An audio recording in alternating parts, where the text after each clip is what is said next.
रामकृष्ण हरी मंडळी, आपल्या संतकृपा यूट्यूब चॅनलला सर्वांनी सबस्क्राईब, लाईक आणि शेअर जरूर करा. बेल आयकॉन बटन दाबा. धन्यवाद. द्वारी सोन्याचा पिंपळ, अंगी ऐसे बळ रेडा बोले. करेल ते काय नोहे महाराज, परे पाहे बेज शुद्ध अंगी.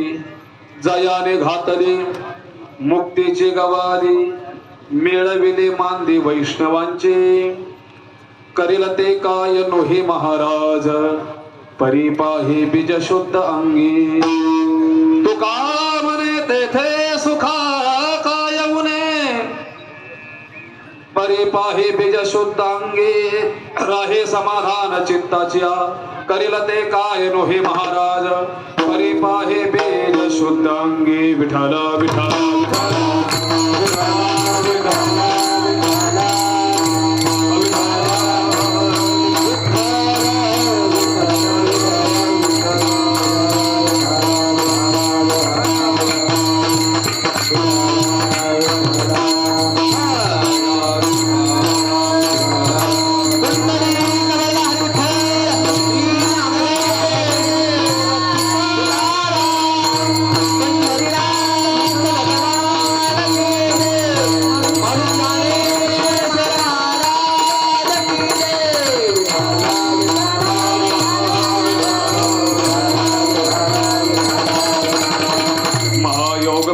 तटे भीमरथ्यं वरं पुंडरीकाय दातुं.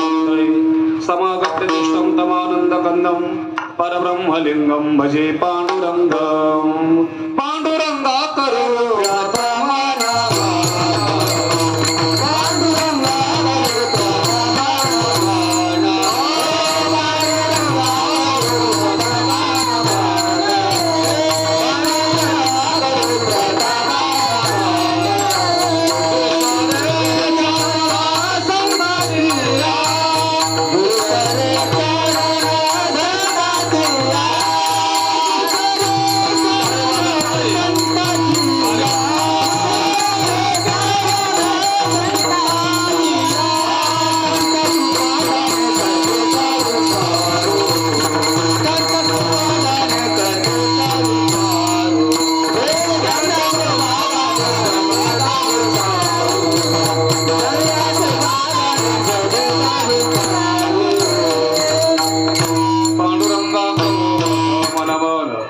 दुसरे चरणा संताचिया. ओम नमो ज्ञानेश्वरा, करुणा करा दयाळा. तुमचा अनुग्रह लाधलो, पावन झालो चराचरी. महासंत साधू प्रतिष्ठान वासे, स्मरा एकनाथा पदी मुक्तिरासे. जयाचे गृही कृष्ण जे कार्य करता. नमस्कार माझा श्री सद्गुरु शांती ब्रह्म एकनाथा. शरणा शरणा एकनाथा, शरणा शरणा एकनाथा,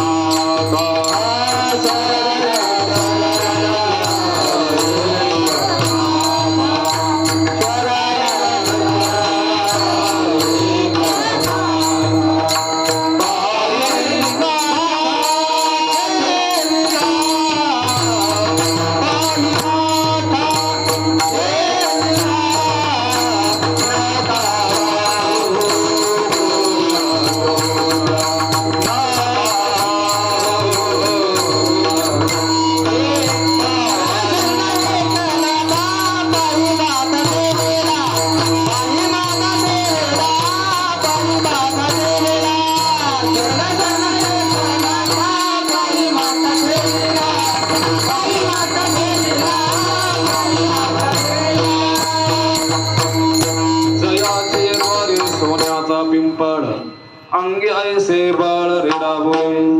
करेल ते काय नोहे महाराज, परी पाहे बीज शुद्ध अंगी. प्राप्त प्रसंगी प्राप्त असलेल्या सर्व श्रोत्र वर्गाच्या कानाच्या तृप्ती करता, अंतकरणाच्या समाधाना करता जो अभंग निवडलेला आहे, तो अभंग असणारा विश्ववंदनीय जगद्गुरु तुकाराम महाराज यांचा विश्व माऊली ज्ञानोबा आहे.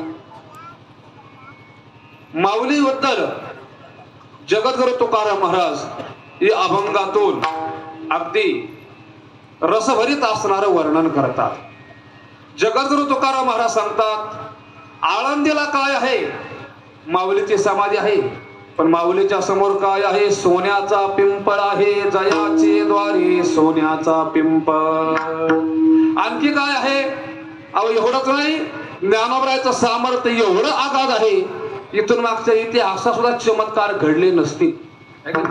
इथून मागे आचार्य झालेले, संत झालेले, ऋषीमुनी झालेले, पण रेडा बोलवणारा मात्र कोणी झालेले? अंगी ऐसे बळ रेडा बोले. आणखी काय आहे? तर जगद्गुरु तुकाराम महाराज सांगतात, ते असणारे विश्व माऊली ज्ञानोबराय काही पण करू शकतात. ऐका नाही, करतो अकरतो अन्यथा करतो, तीन प्रकारचं सामर्थ्य त्यांच्याकडे. करील ते काय नो हे महाराज, परे पाहे बीज शुद्धांगी. माऊली काही बी करू शकता, काही देऊ शकता, पण माणसाचं त्या ठिकाणी बीज शुद्ध पाहिजे, म्हणजे अंतःकरण शुद्ध पाहिजे. आणखी काय केलंय? विश्व माऊली ज्ञानोबराय का असे सत्यातल्या अन्नदात्यावर पंगत घालणार नाही, है का नाही? आपल्याकडे अन्नदान असतं पण ते बरं संकुचित असतं. बरं जाऊन ते अन्नदान कोणी घालू शकतं, पण मुक्तीची पंगत कोणी घालू शकत नाही, पण ती ज्ञानोबरायने घातलेली आहे. मुक्तीची पंगत घालत असताना वैष्णवांची त्या ठिकाणी मांदी आली बरं का, त्या ठिकाणी बसवलेली आहे. आणि सर्वांना त्या ठिकाणी उदारपणाने ज्ञानोबरायने काय केलेलं आहे? जयाने घातली मुक्तीची गवादी, मिळविले मांदे वैष्णवांची. आणखी काय?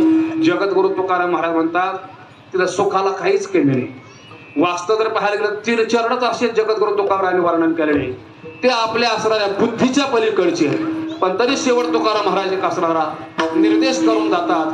ते म्हणतात, माऊलीपाशी सुखाला काहीच कमी नाही. तुका म्हणे तेथे सुखा काय म्हणे, फक्त समाधानाने राहे समाधान चित्ताची. करेल ते काय नो हे महाराज, परी पाहे बेज शुद्ध अंगी. हा झाला अभंगाचा सरळ सरळ भावार्थ, मतितार्थ म्हणा, प्रस्तावना म्हणा, आहे का नाही? इथून पुढे मात्र आपण उर्वरित वेळेमध्ये 1 तासामध्ये आपण काय करू? सेवा समाप्त करू. अगदी ज्याला म्हणून पदाची कोर्ण संधी, अगदी एका पदाचं 5-5, 10-10 मिनिटं चिंतन करू आणि आपल्या सेवेला त्या ठिकाणी पूर्ण विराम देऊ. विठ्ठल विठ्ठल.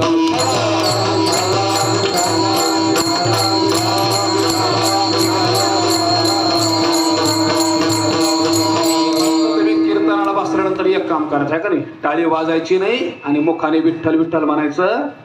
बरोबर ते बी नाही म्हणून गेले, म्हणजे कीर्तनात इतके बेसावध लोक असतात महाराज. आता इथलं द्या सोडून, सगळे जाणकार लोक आहेत.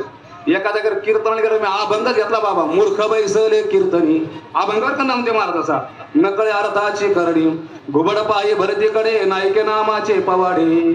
अभंगच कळा ना. आपलं गुरुजीचं गाव असल्यामुळे खरं तुम्ही सगळेच माझ्यापेक्षा श्रेष्ठ आहे. लोक तसे होते महाराज. हार घालणारा आला तर मला सांगतो पेताडा माणूस बरं का, जवळ एक झोपणारा, टाळ करायला ऐकू आहे ना, आणि सवयचं दिसतं समोरच्या लोक असे पाहिजे रोगवाने. मला वाटलं हाई का गेले हेच कळा. मग मी अभंग घेतला, मूर्ख बैसले कीर्तनी, नकळे अर्थाची करणी, घुबड पाही भरतीकडे नायके नामाचे पवाडी. घुबड आहे का नाही? असं पहा, इकडं पाहिजे इकडं पाहिजे, आहे का नाही? अभंग आहे तुलून आहे का नाही? तुम्हाला मनचं आवडतं मग सांगता सहन करावं लागेल ना, आहे का नाही? तदनंतर काही लोक कीर्तनाला येत नाहीत महाराज. काय पाहिले ते जे तमाशामध्ये जे पाहतात ना, ती पाहू इच्छा करणारी, त्याच्या पुढे सांगतो. काही लोक तुम्हाला सांगतात कीर्तनाला येत नाही, चपला चोरायला. पाहू इच्छा करणारी चित्त पाद रक्षावरी, आहे का नाही?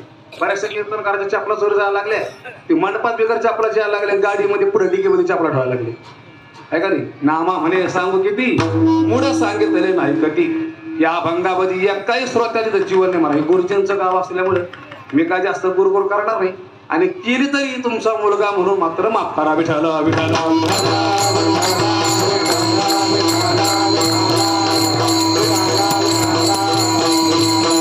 या ठिकाणी महाराज गाणार वाजणार सगळे सुंदर. दत्ता महाराज, छोटे महाराज, आमचे साष्ट पिंपळगावचे बाबा. काय आणणं आपलं?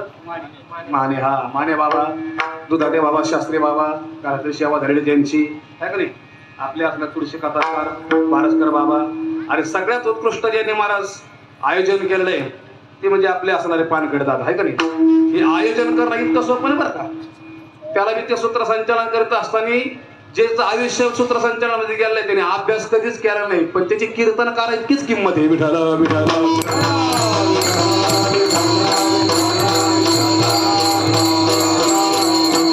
कीर्तन करणं म्हणजे आहे तर येऊन जीव नाही महाराज, आहे का नाही? पण पत्तरवाळ्या कोणी वाढायच्या, ते झाडलोट कोणी करायची, त्याच्याला मीठ कोणी आणायचं. कीर्तनकार म्हणजे दादाने पुढं उभा केलंय. आल्याला तर पाहिजे दादाचा फोटो पण नव्हता, दादाचं मोठेपण आहे. काही लोक 1 तारीख देतात पण फोटो टाकल्याशिवाय सुट्टी दे नाही, आहे का नाही? असे सुद्धा पाहायला मिळते. मी पाहिलंय ना आता ग्रामीण मध्ये सुद्धा. पण दादाचं मोठेपण मारा, दादाचा फोटोच नाही, आहे का नाही? कमीत कमी तुम्ही तरी चिंतन त्यांच्या फोटोबद्दल करायला पाहिजे होतं, करायला पाहिजे नव्हतं. येऊन एवढा ग्रुप स्थापन केला सगळ्या गोष्टी, पण दादाचा कुठलाही फोटो नाही. याच्याबद्दल दादाचा मला मोठेपणा वाटतो. आणि दादाने कधी माना करता केलेलंच नाही. हव्यास फक्त तरुण सुधारावी. आणि मृदंगाचार्य तर मला सुंदर आहे, खरंच हातगोड एवढ्या वयामध्ये इतकी वाजण्याची कसरत. आणि जे जातीचा तुम्हाला सांगतो 10 दिन समीवरच पडणं म्हणजे एवढ्या कमी वयामध्ये इतका तयार कर मी पहिल्यांदाच पाहिलेला. विठ्ठल विठ्ठल विठ्ठल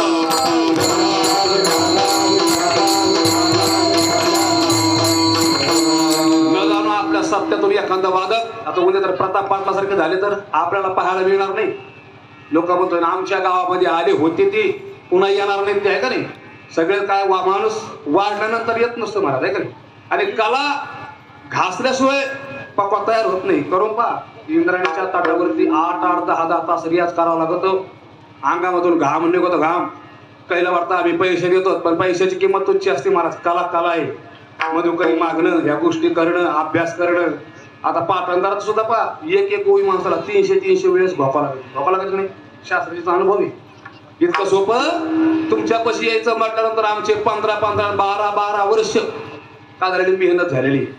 आता उलट तुम्ही मात्र मान देतात, हे तुमचा मोठेपणा आहे. पण मला सांगायचं, साधना केल्याशिवाय काही मिळत असाध्य ते साध्य करी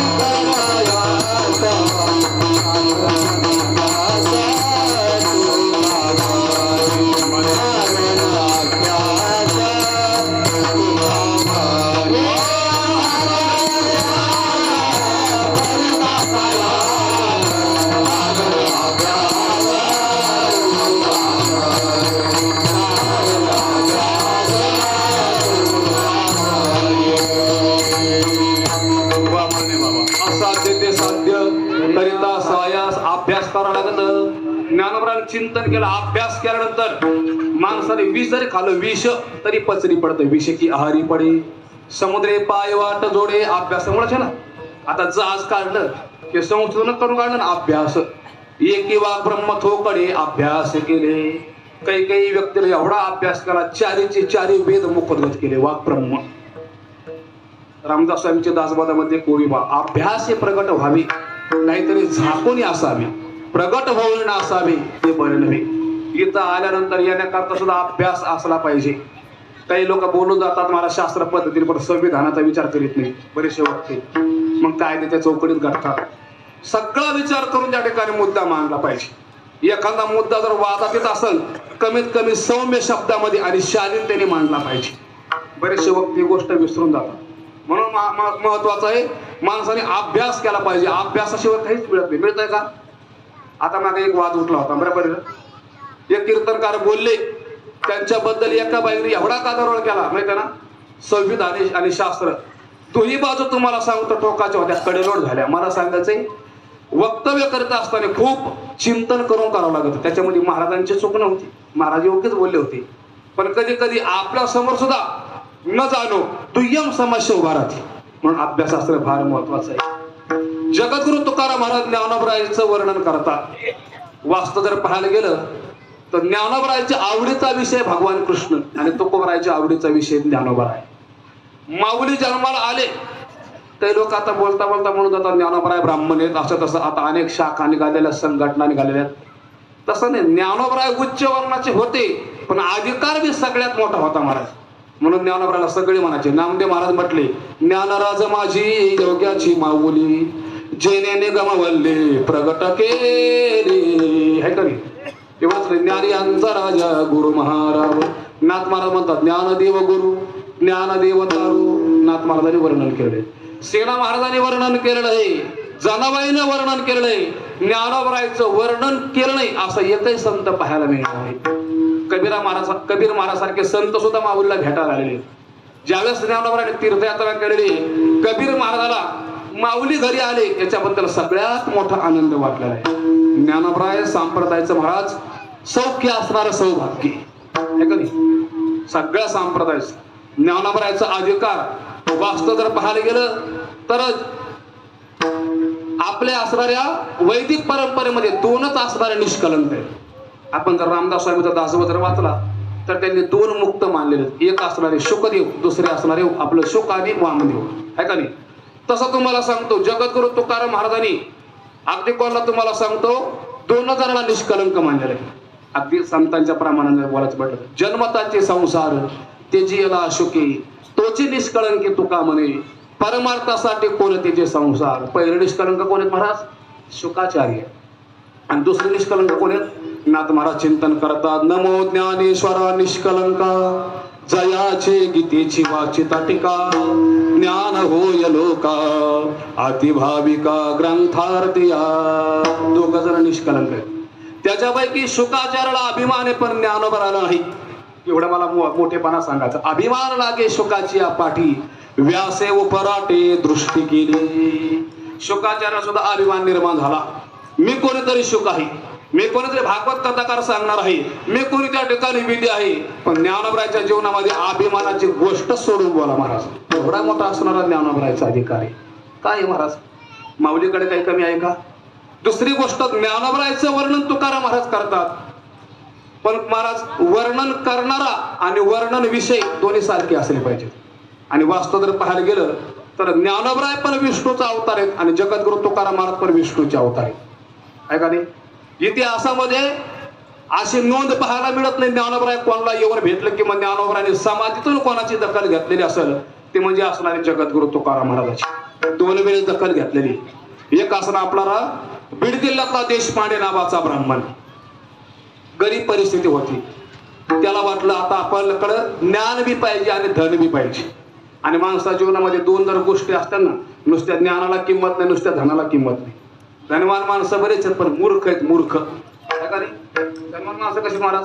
आता ज्ञानच नाही त्या धनाची काही किंमत आहे का? नाही. आणि नुसतं ज्ञान असून द्या, प्रसिद्धी करता धन लागत आहे.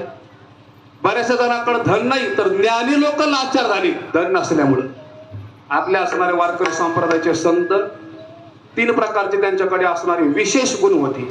विशेष असणार त्यांचं 3 प्रकारे असणारे गुण प्रगट झालेले. ते म्हणजे संत, शांत आणि श्रीमंत म्हणजे नाथ महाराज.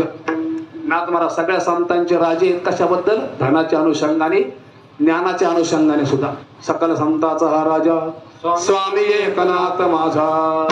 नाथ महाराजकडे जर गेलं तर नाथ महाराज त्या कालावधीमध्ये वगरावने साखर वाटत होती. पुराण ऐकायला जर आले, पुराण तर खायला होतं पण सगळ्याला कपडे रत्ते होते. एवढा नाथ महाराजांचा अधिकार होता. मला सांगायचं धन आणि ज्ञान असलं पाहिजे. बरेचसे तुम्हाला सांगतो गरीब माणसं असतात, ज्ञानी असतात पण धन नाही. जवळ कोणी बिचारी धनवंताला गे सर्व मान्यता हे जगी. त्या असणाऱ्या ब्राह्मणाने ठरवलं, तो म्हटला चला आपण काय करू, धनही पाहिजे आणि ज्ञानही पाहिजे. बऱ्याचशा लोकांना कष्ट न करता श्रीमंत होणं आवडतं आणि आज सगळे त्याच्याकरता प्रयत्न आहेत. कष्ट करायचे नाही आणि श्रीमंत झाल्याशिवाय राहायचं, मग थोडी इज्जत गेली तरी चालते, असा प्रकार आपल्याकडे झालेला आहे. नीतिमत्ता राहिलेले कलियुगामध्ये तुम्हाला सांगतो सगळ्या गोष्टी राहतील. श्रीमंत माणसं सुद्धा कलियुगामध्ये निर्लज्ज वागतील. हे कलियुगाचं वर्णनच केलंय महाराज. हा परिस्थिती जर तुम्हाला सांगतो खराब असेल त्याच्याकडून वागणं ते त्या सोडून स्वाभाविक, पण सगळं असून माणसं निर्लज्ज वागतात. त्याने ठरवलं, तो म्हटलं आता आपल्याला धन पाहिजे, ज्ञान पाहिजे. गेला ज्ञानोबरायकडे. ज्ञानोबरायकडे गेल्यानंतर शेवटी त्या ठिकाणी अनुष्ठान केलं आणि माऊलीने सांगितलं तुला इथं मात्र काय नाही, आता मी समाधीस्थ आहे. सगळं असणारं माझं कार्य तिहू गावामध्ये कोण चालतात? तुकाराम महाराज माझ्या असणाऱ्या कार्याचा प्रचार करतात, तो तिथे जाय. आता शेवट महाराज ब्राह्मण, पहिल्यापासून ब्राह्मण लोकांना खालच्या लोकांना शरण जाऊ वाटत नाही. या अलीकडे बरोबर शास्त्रीची का चुकीच बोलतो मी. ज्ञानोबरायांनी ज्ञान ब्राह्मणासंग वाद घालून आपल्याला ज्ञान दिलं. हे ज्ञानोबरायचं मोठेपण. विठ्ठल विठ्ठल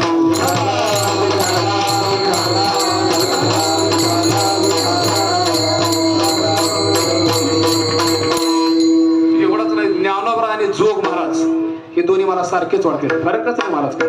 जोग महाराजांनी पण तेच कार्य केलेलं आहे. बहुजनाला ज्ञान मिळत नव्हतं.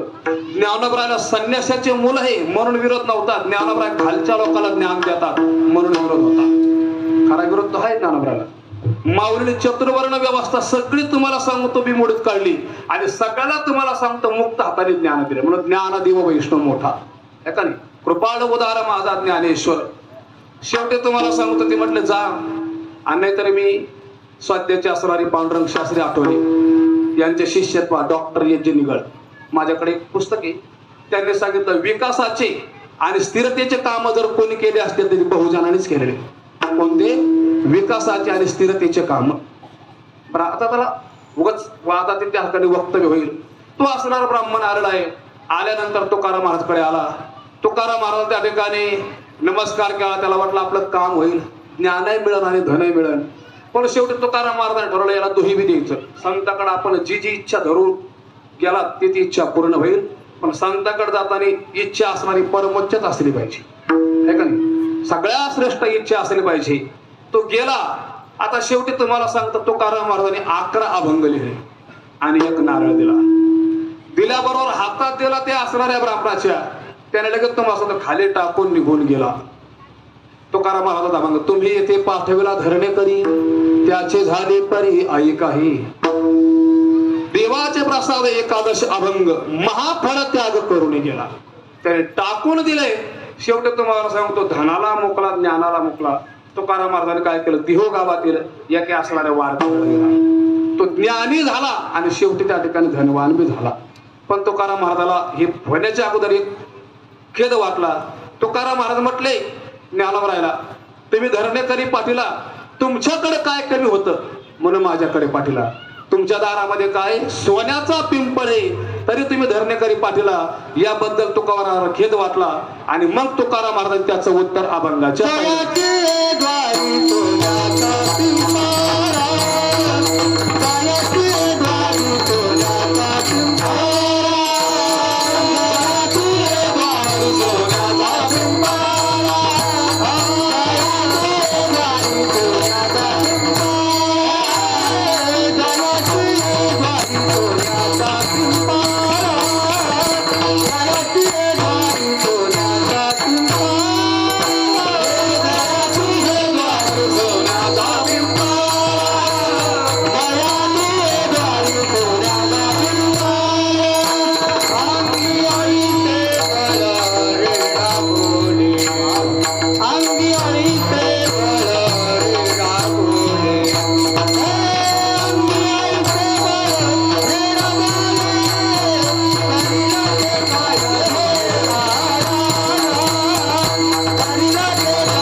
सोन्याचा पिंपळ.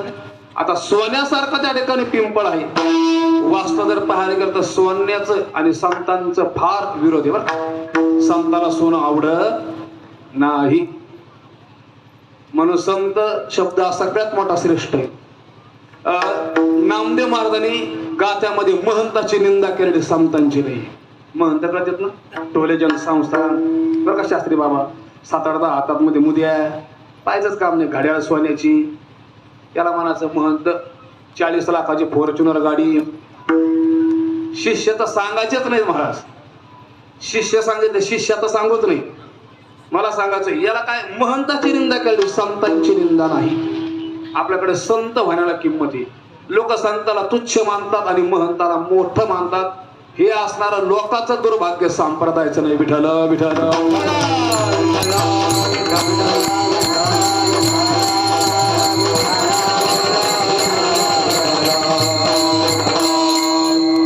जास्त बोललं का लहान तोडी मोठा घास होईल बरं का. जास्त जर बोललं पण खरोखर जर पाहायला गेलं उगाच कोणाच्या पाठीमागं लागून स्वतःचा नाश करून घेऊ नका. आहे का नाही?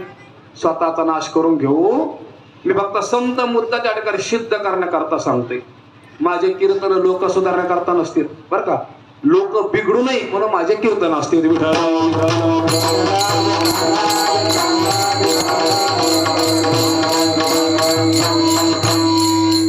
समाज पाहायला सुधारलेला आहे, फक्त बिघडू नये याची मी मात्र दक्षता घेतो. तुम्ही नाही बिघडले म्हणजे तुमच्याकडे पाहून एकमेकाकडे पाहून आपण आणखी सुधरू याच्याकरता कीर्तन आहे. माऊली चिंतन करतात ज्ञानेश्वरीमध्ये. देखे सोनियाचे निखळ मेरो यसने ढिसाळ मातीचे टिखळ सरशीची मानी. संत तोचे पहा ज्याला तुम्हाला सांगतो सोन्याचा गोळा आणि मातीचा ढिकूळ सारखा वाटतो त्याला म्हणायचं संत. बस. आणि तुकाराम महाराजकडे ज्यावेळेस शिवाजी महाराज नजराणा घेऊन आले, ज्ञानोबरांनी हा अनुभव ज्ञानेश्वरीमध्ये सांगितला. तुकाराम महाराजांचा अनुभव तिची. सोने रुपे आम्हा मृत्तिके समान. काय म्हटले? छत्रपती शिवाजी महाराज ज्या वेळेस असणार नजराणा घेऊन जगद्गुरु तुकाराम महाराजकडे आले, म्हटले महाराज तुम्हाला सहकार्य आहे का नाही. अलीकडे असं झालं महाराज आमदाराला बळा महाराजाला बळा काळच बदललाय. आमदार काय तुमच्याकडे नजराणा घेऊन येत नाही आणि महाराज काय लाथाडीत नाही. सगळा कली प्रभाव झालेला आहे. अलीकडच्या कलेच्या कालामध्ये शेवटचा इतिहास घडला का पुराणाला सुद्धा लाज वाटावी आहे का नाही. जगद्गुरु तुकाराम महाराज छत्रपती शिवाजी महाराज दोन्हीबद्दल जर लिखाण जर केलं तर एक महापुराण तयार होईल एवढा अधिकार आहे त्यांचा.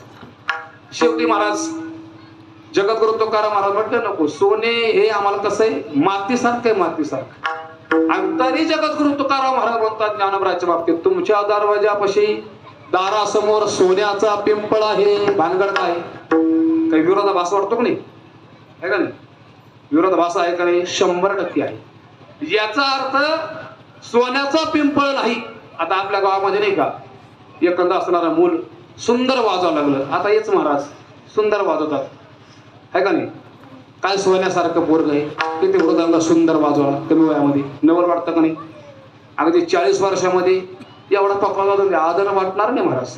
वय मला एकंदरीत सांगायचं ज्ञानोबरायचं स्वरूपाचं असणारं वर्णन केलं. जयाचे द्वारी सोन्याचा पिंपळ ज्ञानोबरायचं स्वरूप कळलं ते काय हे महाराज ज्ञानोबरायचं सामर्थ्य. जयाने घातले मुक्तीची गवादी ज्ञानोबरायचा स्वभाव तुका म्हणे ते सुखा काय उने ज्ञानोबरायची समृद्धी. विठ्ठल विठ्ठल.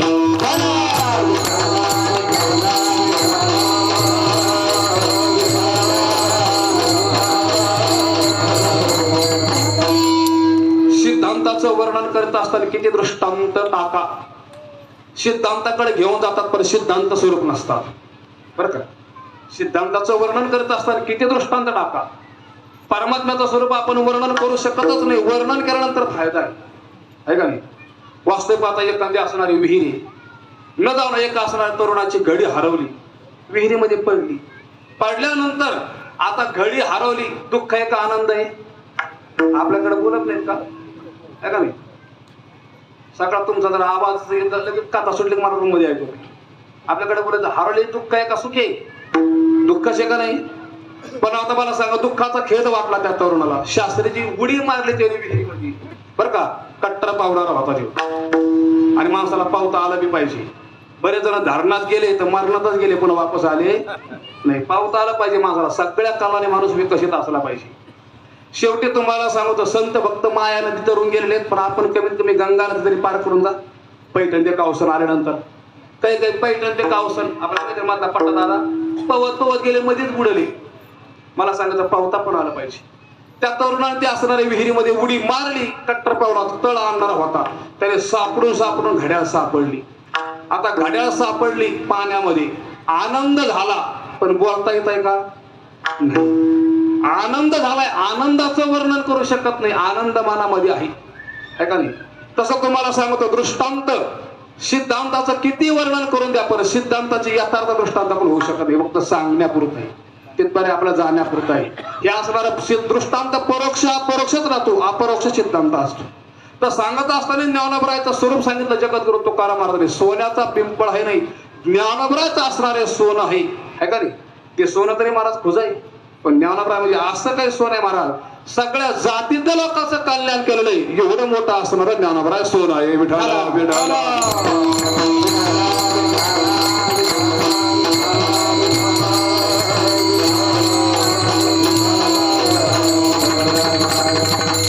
बरं आहे आळंदीमध्ये सोन्याचा पिंपळ नाही तर कीर्तनकाराचं युद्ध झालं असतं आहे का नाही तिथं सांगायला बुद्ध सुद्धा राहिला नसता बुद्ध म्हणजे अवस्था बरं का बुद्ध सांभाळ कोणाशी कोणाचा नघडे संबंध दादा आहे शुद्ध बुद्ध ठाईच्या ठाई बुद्ध अवस्थेबद्दल बोलते बुद्ध व्यक्तीबद्दल बोलत नाही बुद्ध धर्माबद्दल बोलत नाही तुकाराम महाराजांनी बुद्ध शब्द टाकला आहे का नाही संप्रदायातली अवस्था आहे बद्ध ते बुद्ध आहे का नाही सिद्ध ते शुद्ध मला एकंदरीत सांगायचं आहे एवढं काय युद्ध झालं असतं कीर्तनकाराचे हाणामारे झाले असते आमदार खासदार बनले असते काय करावं आता आपल्याला आळंदीत निवडणूक लढावं लागणार आहे का नाही दुसरी गोष्ट ट्रस्टवाले म्हणले असते तिकडं थांबा येऊ नका पहिले तरी समाधीपाशी दर्शन देत होते बाहेरून दर्शन दिलं असते दगड ठेवला असता मला सांगायचं सोन्याचा पिंपळ नाही म्हणून बरं वास्तविक सोन्यापेक्षा असणारं श्रेष्ठ पिंपळ आहे आळंदीमध्ये सोनं होण्याकरता सोनं जन्माला येण्याकरता रुक्मिणी मातेला किती साधना करावं लागली महाराज रोजच्या 1.25 लाख त्या ठिकाणी प्रदक्षिणा करायच्या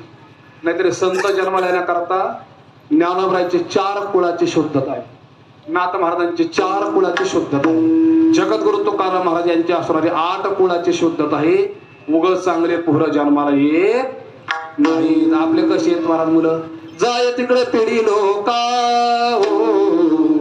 जोडी भांडवल थुंका थोर झाल्या चुका वर का नाही घातली भूमिका पे त्याच्या भारे कुंभपाकाची शरीरे बोले निष्ठुर उत्तरे ही आपली आवलादी महाराज आहे का नाही आवला शब्द म्हणजे एवढा काय खेद वाटणारा शब्द नाही आवलाद म्हणजे स्वतःचे मुलं गावात एक असा मुलगा जन्मतो सगळ्या गावाला त्रास देऊन जातो एकच माणसाने मुलगा महाराज जन्माला घाला गांधारीच्या पोटी शतमूर्ख आणि धन्य वंश जन्माला भगीरथ माणसाने एकच मुलगा जन्माला घाला तुकाराम महाराज म्हटले बाई गावाला जर ताण देणारा जर मुलगा जर होत असेल तू वाज राहिलेली बरी मला सांगायचं मुलं जन्माला येण्याकरता साधना करावी लागते साधनेशिवाय होत नाही इकडे विठ्ठलपंतांचं जीवन असंय महाराज प्रारब्धाने लग्न झालेलं आहे पण वैराग्यामध्ये एक किंचित पण फरक नाही आणि संन्यास कधी घ्यावा सांगितलं ना महाराजनी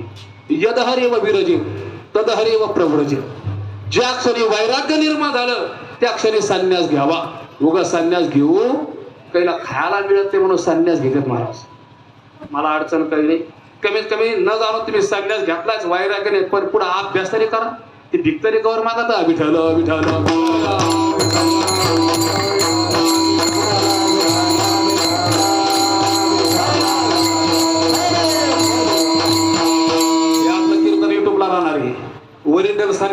वरिष्ठ संन्यासाची सगळ्याची माफी मागताय का नाही पण मला सांगायचंय पोटा करता संन्यासी होरे माणसाने कार्य केलं पाहिजे स्वामी विवेकानंद ज्यावेळेस विदेशामध्ये गेल्यानंतर विवेकानंदाने असणारे भगीर निवेदिताला पत्र लिहिलं आहे ती म्हटले मी आळशी संन्यासासारखं जीवन कधीच जगलेलं नाही असे संन्यासी महाराज काकडा नाही हरिपाठ नाही ओबीपाठ नाही काही खायचं आणि झोपायचं आणि लोक बी असे विचित्र आहेत महाराज तसेच पाठीमागं लोक आहेत लोक मला मानतात महाराज बहुरूपी धरी संन्यासाचा वेश पाहुणी ताई असं धरत येते मला विठ्ठलपंताबद्दल बोलायचंय वैराग्य म्हणजे काय महाराज कंटिन्यू वैराग्य ज्ञानदेव महाराजाचा अभंग आहे विठ्ठलपंत कुलकर्णी बद्दल वैराग्य जन्मले डोळसही वैराग्य महाराज प्रारब्धामध्ये लग्नाचा योग होता वैराग्य काही किंचित कमी झाल्या नाही आणि शेवटी रुक्मिणी माता आणि विठ्ठलपंत राहू लागले पण मनामध्ये महाराज चित्तमध्ये उद्विग्नता आहे का नाही आपण साधना करावी देव प्राप्ती करून घ्यावी असं म्हटल्यानंतर सहज मनाची रुक्मिणी मातेला मी काय करतो आता संन्यासच घेतो आता महाराज स्त्रियाचा स्वभाव कसा असतो एक तर कामामध्ये त्या काही व्यस्त असतात आणि थोडं काही बोला का टेन्शन आलं का ते काही बोलून जातात ती एक वेळेस रुक्मिणी माता म्हटले जा घ्यायचं तर संन्यास घ्या पळत्या फळाची अपेक्षा संन्यास घातला महाराज मनातून मानल्या नव्हत्या त्या वरवर बोलले याने ते स्वीकारून निघून गेले गेल्यानंतर रामानंद स्वामी बरोबर आहे ना तिथं जाऊन त्या ठिकाणी साधना केली महाराज संन्यासाचे सगळे असणारे नियम पाळलेले अनुष्ठान करायला लागलेले तर विरक्त राहायला लागले तर संतांची असणारी संगती पण इकडं मात्र पती गेल्या पण असणार रुक्मिणी आई साहेबाचा पतिव्रता धर्म येत किंचित पण कमी झाला नाही मला एकंदरीत सांगायचं. म्हणून पतिव्रता आणि सत्पुरुष यांच्या पोटी त्या ठिकाणी संत महात्मे अवतार घेतात. आणि अशा पतिव्रतेची सत्पुरुषाची निंदा करू नये. ज्ञानोबाने चिंतन केलं. सती आणि सत्पुरुष दानशील याज्ञिक तपस्वी अलौकिक संन्यासी जे सती आणि सत्पुरुषाची निंदा करतात, त्रास देतात. ज्ञानोबाने चिंतन केलं. महाराज त्याला वाघाचा जन्म घ्यावा लागतो, सापाचा जन्म घ्यावा लागतो. सापाचा शिवनी महाराज स्वतःचं अंग सापाला पुरत. मी तर म्हणतोय सज्जन व्यक्तीला त्रास देऊ नये, याच्यापेक्षा वाईट पण व्यक्तीला त्रास देऊ नये. विठ्ठल विठ्ठल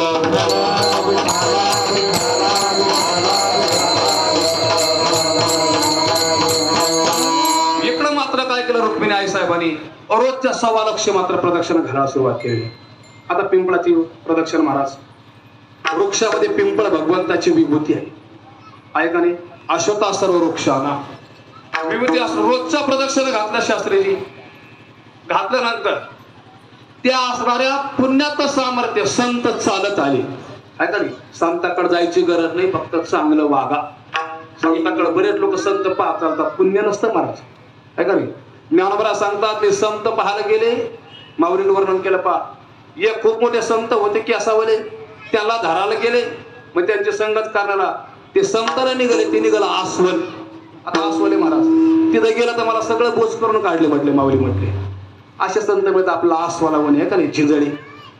शेवटी मला संत चालत आले रामानंद स्वामी रुक्मिणी माते त्या ठिकाणी प्रदक्षिणा पूर्ण झालेली. आळंदीच्या चव्हाट्यावरती असणारे ते बसलेले. बसल्यानंतर ते असणारे मातोश्रीचं दर्शन घेतलं रामानंद स्वामीचं. आणि लगेच मला संतांनी जसा द्रौपदीला पितामह भीष्माने आशीर्वाद दिला ना, पुत्रवती भव सौभाग्यवती भव, तसे ते म्हटले पुत्रवती भव सौभाग्यवती भव. असं म्हटल्याबरोबर तिने वर पाहिलं. ते म्हटली हसली आहे का नाही? द्रौपदी सारखा धाडस नाही केलं, पण हसल्या रुक्मिणी माता. हसल्यानंतर आता संताला कळतं महाराज, असं काय नाही का तुम्ही उपहासामध्ये बोलल्यानंतर महाराज लोकांना कळत नाही. काही काही लगेच बोलता बोलता होते जय हरी महाराज आज कुठं आहे, याला काय दाखवा आहे का नाही? आमचा अनुभव आहे, संप्रदायामध्ये ज्या लोकांनी सेवा केलेली त्या लोकांनी कधीच महाराज लोकांची निंदा नाही केलेली. आणि ज्यांनी सेवाच नाही केलेली त्या सगळ्या व्यक्तीने महाराज लोकांची निंदा केलेली. विठाला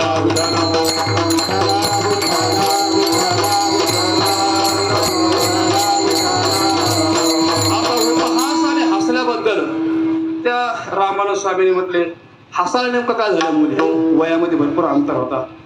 ती म्हटली महाराज हा आशीर्वाद या जन्मातला का पुढच्या जन्मातला? ते म्हटलं झालं काय? ते म्हटले माझे पती मला सोडून गेलेले आहेत, संन्यास घेतलेला आहे. आता संन्यास घातला म्हटल्यानंतर रामानंद स्वामीचं सगळ्या संन्यासापैकी वेगळं वजन होत आहे का नाही? ते काय महामंडल शिवच्या डिग्री करता भांडणार नव्हती आहे का नाही? आपल्याकडे असणारे या आखाड्यातले कुंभमेळ्याचे अध्यक्ष त्यांना मरावं लागलं. नाव काय मला आठवत नाही पाहिजे. तर मला सांगत आहे तर तसे संन्यासी वगैरे नव्हते ती. तशी अशा परिस्थितीमध्ये ते म्हटले तुझ्या पतीचं नाव काय आहे? ते म्हटले विठ्ठल आहे. सगळं विचारल्या. त्याने विचार त्याला असणारे खून काय? तर असं म्हणतात त्या असणाऱ्या आई साहेबांनी रुक्मिणी मातेने सांगितलं माझ्या पतीच्या अंगाला एक असणारा तीळ आहे. सगळे लक्षण उभे ओळखले. ते म्हटले आपल्याकडचा शिष्यच तो हा आहे. गेल्यानंतर बोलले तिकडं नाव बदल होतं विठ्ठल पंतांचं चैतन्य म्हणून. चैतन्य चैतन्य हाक मारल्याबरोबर ते घाबरले, जवळ आले. काय गुरुजी काय गुरुजी? ते म्हटले तू संन्यास घेतला पण तुम्हाला खरं बोलला नाही, कारणावानी खोटं बोलले होते का नाही? संन्यास घेतलेला आहे. ते म्हटले तुझी पत्नी मुलं आता तरी खरं बोल. तू म्हटला हो महाराज मी खरं बोलतो, मी संन्यास घेतला पण पत्नीला टाकून आले. ती म्हटलं तसं करायचं नाही, संसाराची जबाबदारी करूनच मग पुढचे कार्य करायचे. तर पहिल्यापासून लग्न करायचंच नाही. एकदम उत्तर लग्न केल्यानंतर पत्नी सोडायची नाही. घरी जाण्याचं सांगितलं आणि सुंदर प्रकारच्या संसार करायला सांगितलं महाराज. जे गुरुकडे वैराग्य होतं घरी आल्यानंतर तेच वैराग्य होतं. गुरुकडे दीक्षा घेण्या अगोदर पण तेच वैराग्य होतं. पण आळंदीच्या कर्मठ विद्वान लोकांनी एवढा त्रास दिला महाराज, पाण्याला पण स्पर्श करू दिला नाही आहे का नाही? अलीकडे धर्मामध्ये चेष्टेची बाब झालेली.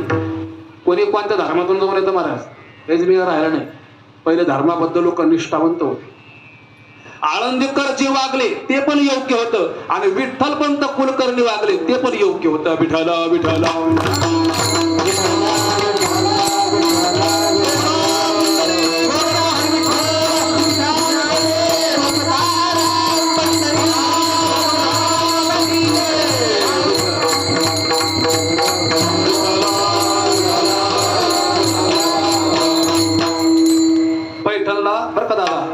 नाथ मंदिरामध्ये मुकुंद काकाचं चरित्र होतं. आता नाथ महाराजांचा त्यावेळेस कालावधी, भागवत धर्माकरता नाथ महाराजांनी आतोनात प्रयत्न केला, पण स्थानिक लोकांचा विरोध झाला. संतांची अवस्था समाजाला कळत नाही म्हणून समाज विरोध करतो, हे मात्र खरं. समाजामध्ये चूक नसती, समाजाची पण चूक आहे ना. नाथ महाराज रानूच्या घरी गेले, हे कोणी विधान केलं माहिती का? मुकुंद काकाने. आता मुकुंद काकाचं वक्ते आपण ऐकून येत. या झिटवाक्यामुळे काय झालं महाराज, खरे वक्तेच आलेले आहेत. सगळा नाश झाला बरं का सांगतो. कोणी यायला लागलं, कीर्तन करावं लागलं. ज्यावेळेस आमच्यापेक्षा कमी बुद्धीचे लोक कीर्तन करायला लागले, आम्ही कीर्तनाचा व्यवसाय नाही केला बरं का, मी थोडस विचार करून बोलतोय. कमी बुद्धीचे लोक कीर्तन करायला लागले त्यावेळेस आम्ही त्या ठिकाणी कमरा बांधायला लागलो. तर आम्ही पहिल्यापासून मोठ्याच ऐकत होतो, विठ्ठल विठ्ठल.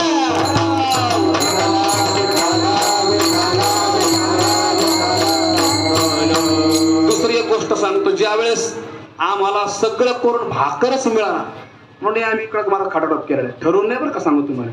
आता तुमचं जीवन वेगळं, तुम्हाला नोकरी असणं शास्त्री आहे का, रिटायर परमनंट. पण आमचं जीवन मला असंच गेलं. नंतर कळलं इकडं किती घासून बी काय, नंतर कळलं आम्हाला शाळा शिकला असत बरं झालं असतं. एवढे करे. कारण मला एकंदरीत सांगायचं आहे, शाळेपेक्षा पण मोठा अभ्यास संप्रदायाचा आहे. खरं तर पाहिलं गेलं तर शिक्षक लोकांपेक्षा महाराज लोकांचं कार्य फार मोठं आहे. पोलीस लोकांना सुद्धा तुम्हाला सांगतो, महाराज लोकांचं कार्य करताना आलं हे विधान आपलं तुम्हाला सांगतो लाईव्ह युट्यूबला टाकू शकता. विचार करीत असताना सगळं गांभीर्याने विचार करतोय, बरोबर ना. कारण संप्रदायामध्ये एवढे लोक सुधारले, चोऱ्या, खुन, व्यभिचार, भ्रष्टाचार सगळं थांबला. ही संप्रदायाची ताकद, ही ज्ञानोबरायची ताकद. विठ्ठल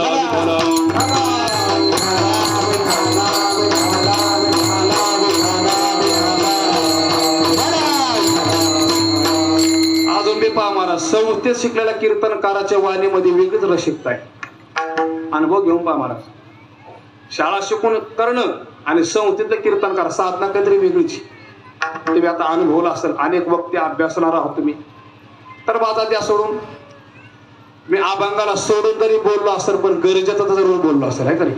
सांगणं जेवढं काय माझ्या बुद्धीप्रमाणे आणि मर्यादा सांभाळून आणि पुन्हा गांभीर्याने बोललेलो आहे. विठ्ठल विठ्ठल.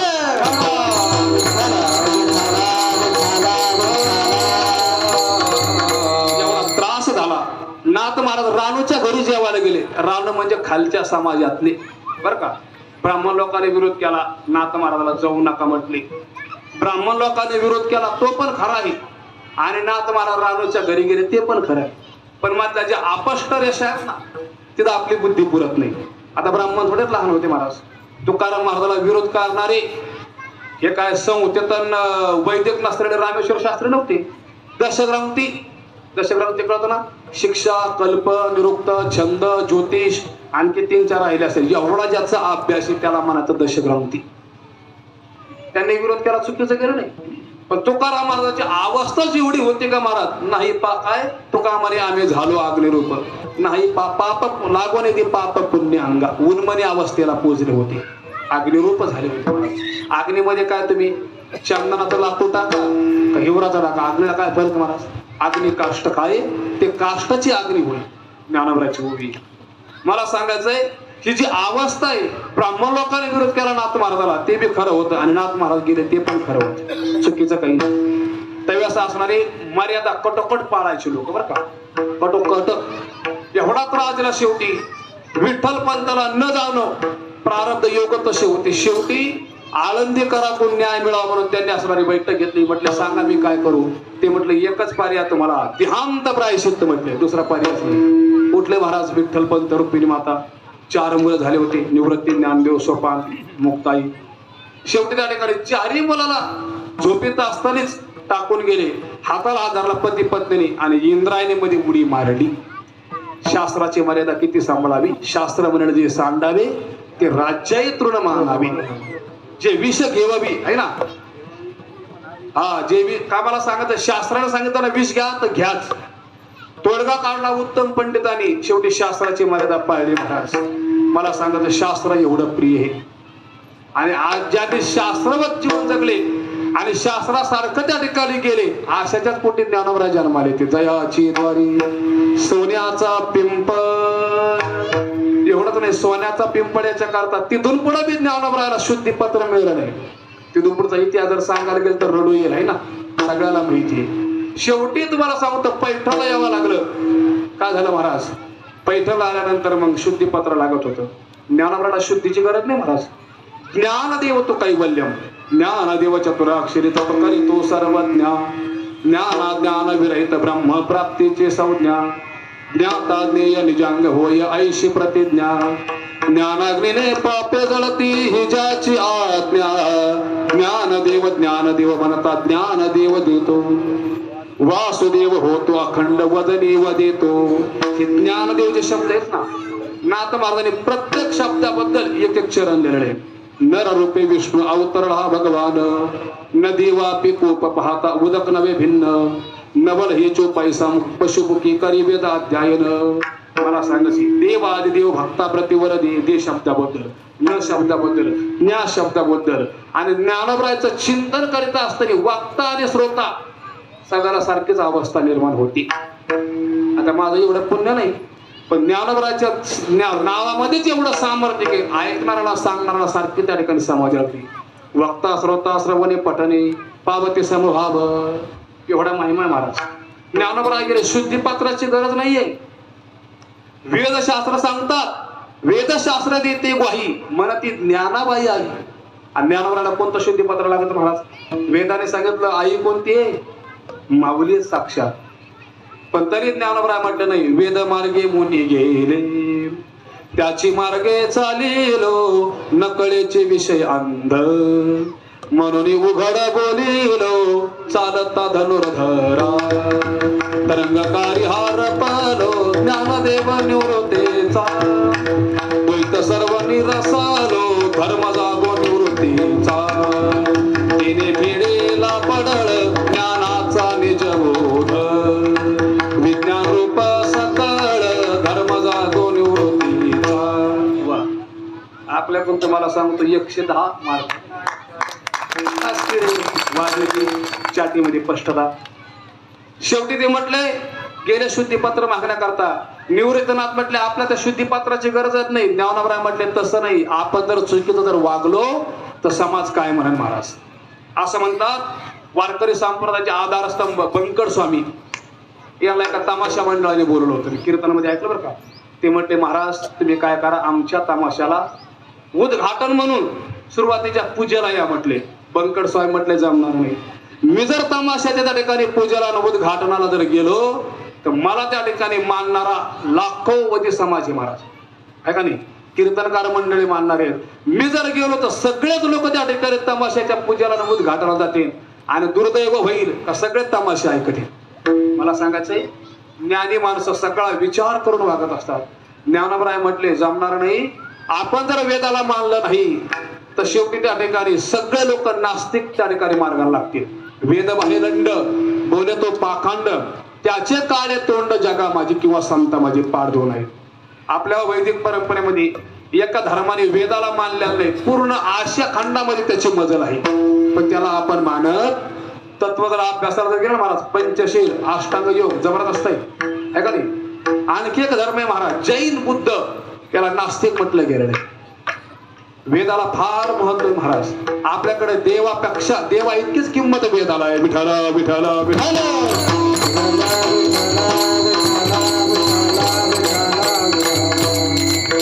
तर तशा परिस्थितीमध्ये शेवटी गेलेले आहेत पैठणचे असणारे ब्राह्मण लोक. म्हटले कोण तुम्ही? त्यांनी सांगितलं आमचे असणारे वडील विठ्ठलपंत कुलकर्णी, आई असणाऱ्या रुक्मिणी कुलकर्णी यांनी आम्हाला न्याय मिळावा म्हणून देहांत प्रायश्चित्त घेतलेलं आहे. पण तदनंतरही पुढच्या मात्र ब्राह्मण मंडळीने आम्हाला न्याय दिला नाही. आम्हाला शुद्धीपत्र हवंय. शुद्धीपत्र हवं म्हटल्यानंतर त्यांनी विचारलं निवृत्तीनाथाला तुझं नाव काय? ते म्हटलं निवृत्ती. सोपान काकाला विचारलं तुझं नाव काय? सोपान. मुक्ताईला विचारलं तुझं नाव काय? मुक्ताई. आणि शेवटी वारी आली ज्ञानोबरायची. ते म्हटलं तुझं नाव काय? ते म्हटले ज्ञानदेव. हसले महाराज ब्राह्मण लोक. म्हटले नाव तर खूप मार्मिक येतो तुमचे, आहे का नाही. तुमच्या नावाचा वेदाला विचार करावा लागेल, पुराणाला विचार करावा लागेल, शास्त्राला विचार करावा लागेल. चिंतन महाराज 4 प्रकारच्या अवस्था त्या नावातून चौघाजणांचे निर्माण होऊ शकतात. एवढं असणारं नाव अगाध आहे म्हटलं तुमच्या समोरून. तुम्हाला सांगतो एक रेडा चालला होता. ते म्हटले अरे याचं नाव पण ज्ञान आहे. ज्ञानोबराय म्हटले त्याचं नाव ज्ञान आहे नाही, त्याचा माझा आत्मा एकच आहे म्हटले. आता ब्राह्मण लोक ते महाराज, ब्राह्मण लोक अभ्यासू बी तेवढे असतात, कठोर तेवढे असतात, निष्ठुर तेवढे असतात.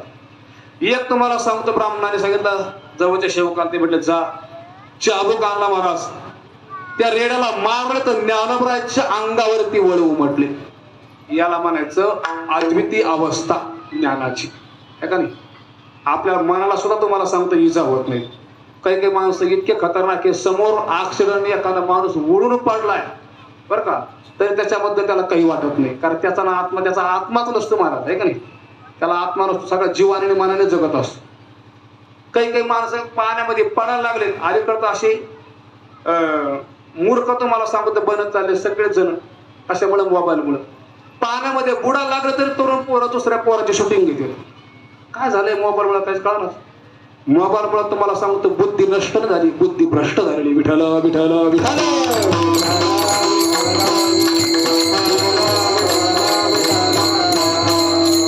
चांगले चांगले कीर्तनकार रोडवर राहून फोटो काढतात, ते फेसबुकला टाकतात. कीर्तनाची टाकावी जाहिरातीची आवश्यकता आहे का नाही. कशा लोकच वाईट बातम्या पिक्चर पाहण्यावर त्याची गरज अशी, पण लोक कशाचे तुम्हाला सांगतो शिल्पे काढते आणि टाकी. मला सांगा इतकं बी मोबाईल मध्ये इकडं होणे. शेवटी महाराज वळ मारलं, चाबूक मारला बरोबर ज्ञानोबराच्या अंगावर वळ उमटले. ब्राह्मण लोक खजीर झाले बरं का, मन विच्छिन्न झालं, मनामध्ये वैषम्य वाटलं, लाज वाटली. आपण जरा केलं पण जरा चुकीचंच वागलं. पुन्हा म्हटलं तुझं नाव ज्ञाना, तू चांगल्या वेदाच्या रुच्या म्हणतोस, हा म्हणन का. ज्ञानोबराय म्हटले जरूर 100%. अलीकडे काही काही चांगले तुम्हाला सांगतो स्वाध्याय करणारे सुद्धा म्हणतात ज्ञानोबराने रेडा बोलावला नाही. स्वाध्याय करणारे म्हणजे अभ्यास करणारे. मी काय कोणा शाखेबद्दल काही बोलत, स्वाध्याय शब्दाचा अर्थ काय महाराज, अभ्यास आहे, अभ्यास. एखादा चांगल्या तुम्हाला सांगतो स्वाध्यायाने प्रश्न टाकला मला. ते म्हटले भगवान कृष्णाने ज्या वेळेस जयद्रथाला महाराज होता ना, आता सगळा महाभारत आपल्याला माहिती. म्हटले अभिमन्यूच्या डोक्यावर लात मारली कोणी, जयद्रथाने. अर्जुन त्या ठिकाणी अभिमन्यूला भेटायला गेला. अभिमन्यू गत प्राण होणार, पण अर्जुनाला त्या ठिकाणी अभिमन्यू म्हटला मला मरण्याचं दुःख वाटत नाही, मला फक्त डोक्याला लात मारली. हे क्षत्रिय धर्माला अनुसरून त्या ठिकाणी वर्तन केलेलं नाही. अर्जुन म्हटला उद्या संध्याकाळ होईपर्यंत मी जयद्रथ ठेवणार नाही. आणि शेवटी अर्जुनाने महाराज पण आखला. तशा परिस्थितीमध्ये महाराज पण कौरव एवढे हुशार होते, एवढं चक्रव्यूह आखलं का जयद्रथ दिसायला तयार नाही. आणि अर्जुन तुम्हाला सांगतो अक्षरशः हरला. अगदी तासभर असणारा वेळ शिल्लक होता. पण महाराज भगवान परमात्मा आहे का नाही. माणसाच्या संत देव असावा, देवाचे आशीर्वाद असावे, किती लोक विरोधात जाऊन द्या काहीच होत नाही. भगवान कृष्णाने चक्र लावलं, सूर्य त्या ठिकाणी झाकून गेलेला आहे, संध्याकाळ झाल्यासारखी वाटली. आणि अर्जुनाने पण केलता मी जर जयद्रथ उद्या नाही मारला सूर्यास्त होईपर्यंत तर मी अग्नी कष्ट घेईन, म्हणजे अग्नीमध्ये माझं शरीर दहन करेन. तशा परिस्थितीमध्ये महाराज अर्जुनाने अग्नी पेटलेला आहे, 5 प्रदक्षिणा मारणार. तेवढ्यामध्ये तुम्हाला सांगतो जयद्रथ मरून पाहायला लागला. ते म्हटलं अर्जुन कसा मरतोय, उडी मारणार. भगवान परमात्म्याने लगेच चक्र काढून घेतलं आणि अर्जुनाला सांगितलं हा सूर्य हा जयद्रथ. अर्जुनाने लगेच मुंडकं उडवलं महाराज. एका जणाने काय तर करावं माहितीये का, तसं घडलंच नाही म्हणे. ते अशी असते ती एका दर्यात. आपल्या हिंदू धर्मामध्ये लय भारी भारी नग आहे का नाही, नग म्हणजे पीस एका जडी.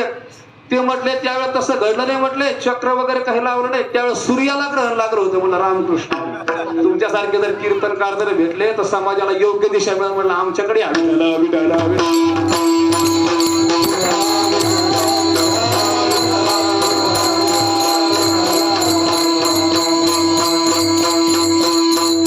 आमच्या वैदिक परंपरेमध्ये आमच्या शब्द जे म्हणतात ना हे तुम्हाला अनुसरण म्हणताय. वैदिक परंपरेमध्ये 1000 निर्जीव गाई सोन्याच्या केल्या, 1000 सोन्याच्या निर्जीव गाई सजीव केल्या, ते म्हणजे याज्ञवल्क. वाचून पहा महाभारत. 1000 निर्जीव सोन्याच्या गाई सजीव केल्या. हे जसं आज सुद्धा त्या ठिकाणी पराक्रम होतात, पण तेवढी साधना करावी लागली पराकाष्ठेची. एका जन्माची साधना नाही. ज्ञानोबराय जन्माला यायचे म्हणजे एका जन्मातले ज्ञानोबराय नाही, आहे का नाही. बाळचंद 22 जन्म असं एक प्रमाण ऐकलेलं आहे. आणि तसं जर पाहायला गेलं तर ज्ञानोबराय तुम्हाला सांगतो विष्णूचे अवतार असल्यामुळे तसं मानण्याची गरज नाही. कारण ज्ञानोबरायचं चरित्र अजान सिद्ध आहे आणि जगद्गुरु तुकाराम महाराजांचं चरित्र साधना सिद्ध आहे. विठ्ठल विठ्ठल.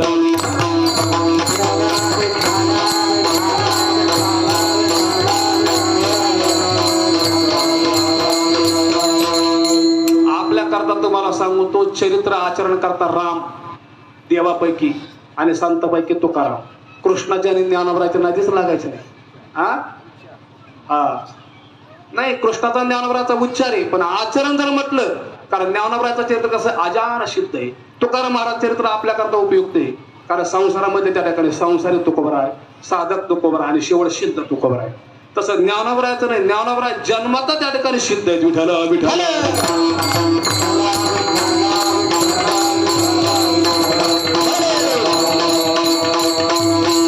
शेवटी ते म्हटले, हा वेद बोलन का?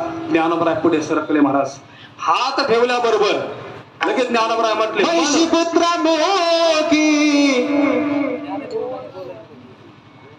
ज्ञानदेव म्हणे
खोटे महाराज नावासारखं आहे का नाही. एका कार्यक्रमाला खोटे काय घेऊन गेलो मी आणि ते खरं खोटंच वागलं शेवट पोट. मग खोटे कट केले, मग थोटे आणले मी, आहे का नाही. खोटे मला सांगतो सुंदर प्रमाण दिला, आवाज क्वालिटी हाईट आहे का नाही, सगळ्याच गोष्टी आहेत.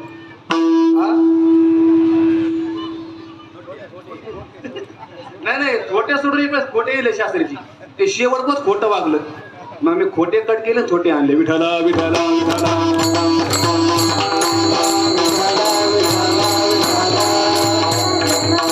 ठेवल्याबरोबर महाराज ऋग्वेद बोललेले होते. काय त्या उच्चार शेवटी ब्राह्मण लोकाला काळजी वाटली, आपले उच्चार त्या ठिकाणी अपष्ट आहेत का काय होतं महाराज. सगळे लोक गीता डोळे झाकून वाचित, पण रस्व दीर्घ चुकतं. कधीच्याला मी पारायण करताना आपल्याकडे वेळ जर त्या ठिकाणी कमी जास्त असेल, एखादा जर श्लोक जर चुकला, घरी गेलं डबल श्लोक वाचून काढा. मी आत्ता गेलो, अभंग मला लिहून आणावा लागला. रस्व दीर्घ सगळे अर्थ कीर्तनाला येत असताना अभंग पाहायला पाहिजे, आहे का नाही. काना उच्चार कोण्या गात्यातून पाहिलेलं आहे. आता शंकर महाराज खामदारकाच्या गात्याचं चिंतन आहे, म्हणजे मालिकातलं नाही, त्या अभंगाचा थोडा अर्थ पाहिलेला आहे. विठ्ठल विठ्ठल विठ्ठल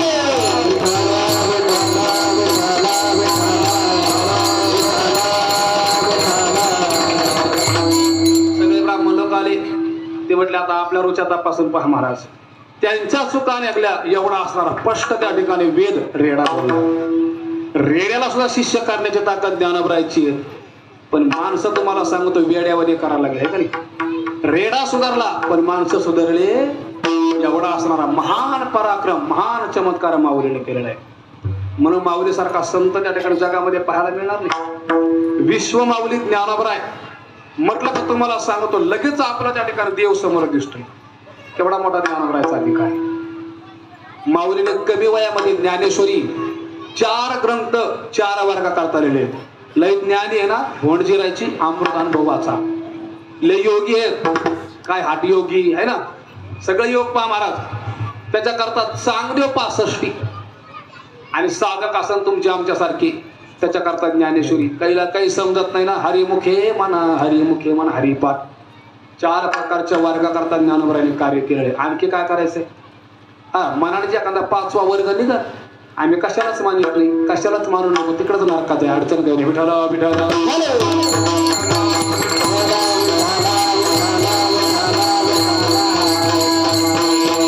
म्हणून जगद्गुरु तुकाराम महाराज म्हणतात, सोन्याचा पिंपळे अंगामध्ये काय समर्थे, अंगी आयसे बळ रेडा बोले. ते ज्ञानोबराय काही पण करू शकतात. अभंगाचं दुसरं चरण. करीन ते काय लोहे महाराज, करीन तो काय लोहे महाराज, करीन लोहे महाराज, करीन तो काय लोहे महाराज, करीन तो काय लोहे महाराज, करीन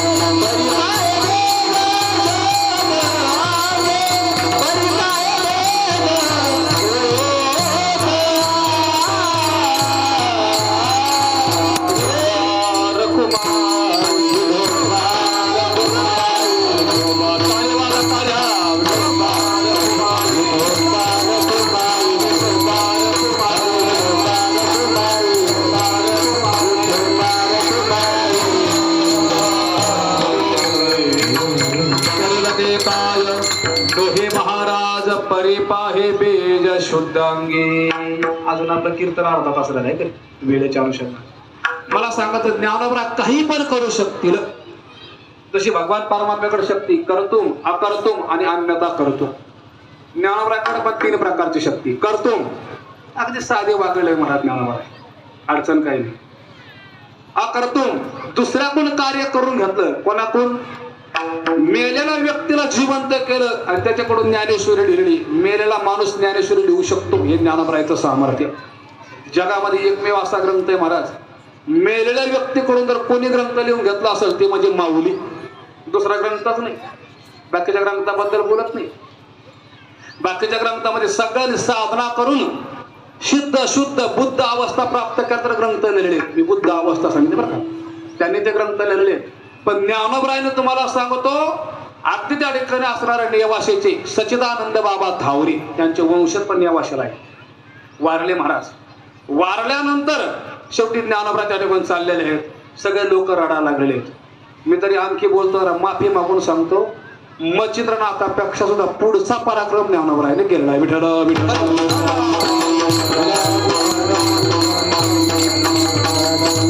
महायोगी गोरक्षनाथ आणि मच्छिंद्रनाथ दोन चालले होते विक्रम राजाच्या दरबारातून. राजाच्या शरीरातून आत्मा निघून गेलेला आहे. राजा एवढा धार्मिक होता महाराज. शेवटी सगळे लोक रडायला लागले. त्या राजाची असणार राणी रेवती राणी. आणि रडल्यानंतर गोरक्षनाथ म्हटले, काय करू आपण या राजाला उठू, या प्रजेचं मला दुःख पाहत नाही. मच्छिंद्रनाथ म्हटले, हे सर्व असणारे विधीला सोडून होईल. पण ते म्हटले, तुझी हाय ना कळकळ तर पाहू. मच्छिंद्रनाथानं ध्यानामध्ये पाहिलं तर ते असणाऱ्या राजाचा आत्मा ब्रह्मांडाच्या पलीकडे गेला होता.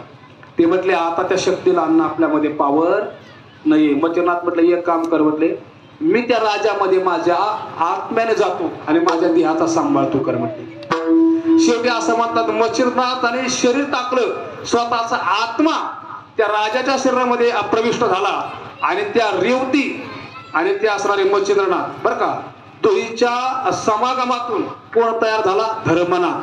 ती धर्मनाथ बीज. मला सांगायचंय मच्छिंद्रनाथांनी परक्राया प्रवेश करता येतो बरं का, दुसऱ्याच्या शरीरामध्ये प्रवेश करता येतो. ज्ञानावरांनी तसा प्रवेश केलाच नाही. ते पुढचा इतिहास सांगत नाही बसा, सगळे नवनच ग्रंथ वाचणारे. आपल्याकडे कोणत्या टाइमपास असतात महाराज. टाइमपास ग्रंथ वाचल्यामुळे आपल्या समस्या सुटत. ग्रंथ कीर्तन हे टाइमपास नाहीचे. आपल्या समस्येचं उत्तर म्हणजे कीर्तन आहे आणि त्याच्याकरता संप्रदाय आहे. विठ्ठल विठ्ठल.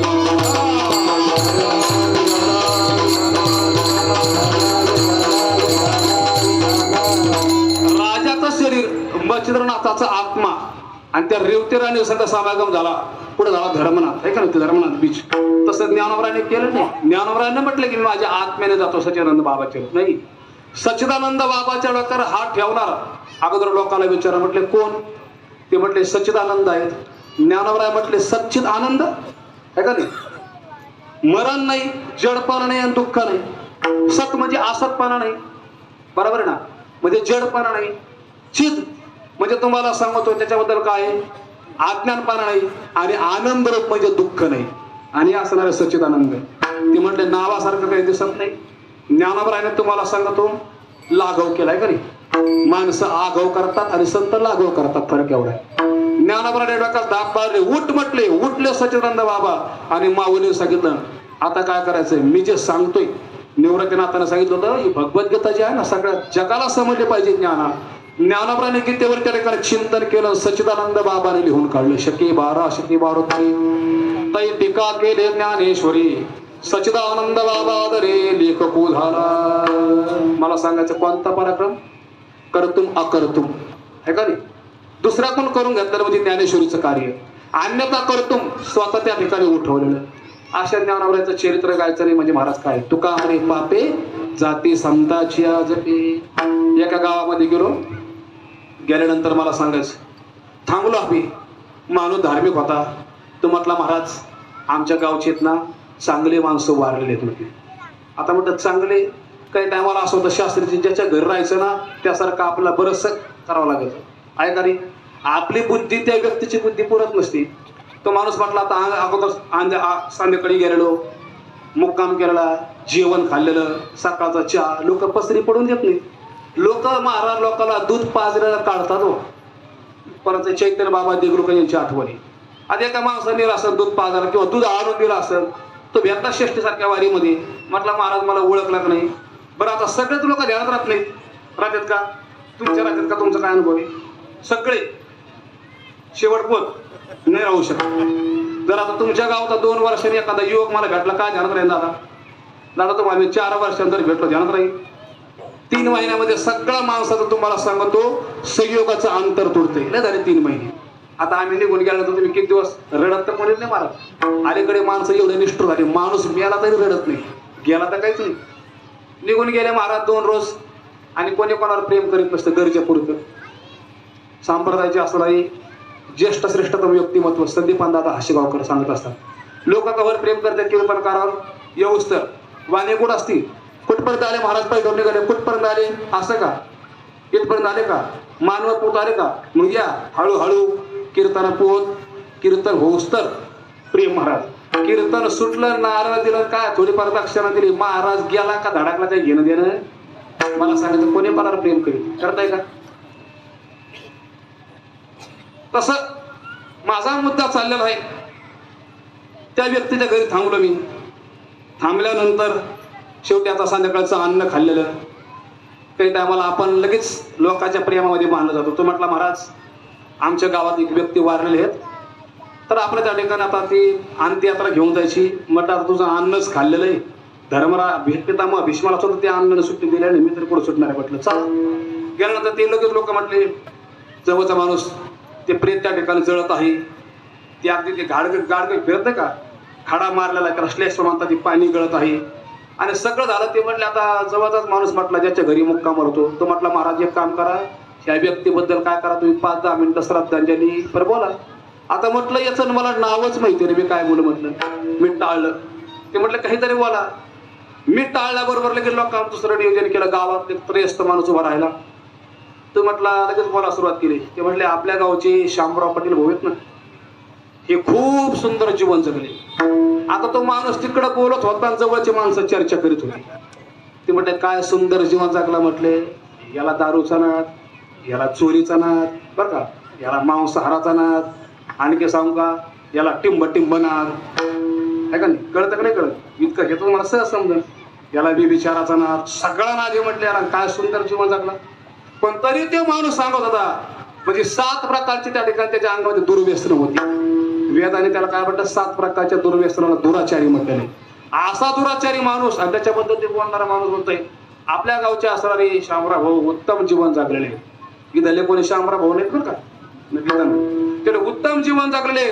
आणि ते जसे जगले बरं का शास्त्रीजी, त्यांच्या अनुषंगाने ते जसे जगले तसे आपण सगळे असणाऱ्या माणसाने जीवन जगलं पाहिजे. म्हटलं वा. मला सांगायचंय काही टायमाला माणसं असे बोलून जातात महाराज भावनेच्या भारामध्ये. संतांचं चरित्र तसं नाही, संतांचं चरित्र आदर्शवत आहे महाराज. ज्ञानोबा कसे जगले सगळ्या जगाला माहिती. तुकाराम महाराज कसे जगले, ते असे जगले. त्यांचं नुसतं नाव जरी घेतलं, निळा म्हणे त्यांच्या नामी पापे अधर्म नासती. जेवढं भगवान परमात्म्याचे सामर्थ्य करशील तरी नो हे काही, राईचा डोंगर पर्वत राई आपुले करोनेची साई करीव आई मजवरी. करशील तरी करेल ते काय नोहे महाराज. अन्यथा करतो माणूस करू शकत नाही, देव करू शकत नाही तेवढं कार्य केलं. पूजनीय चैतन्य बाबा देवलोक एक वाक्य सांगत असतात कीर्तनामध्ये. भगवान कृष्णाने अर्जुनाला उत्तर दिलं. ते म्हटले अर्जुना हे संत महात्मे एवढे बलवान आहे ते मला पण ओलांडून पुढे निघून गेले. करील ते काय नोहे महाराज. मग काय केलं, मुक्तीची पंगत घातली. अभंगाचं 3रं तयाने घाता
मुक्तीची पंगत घातली.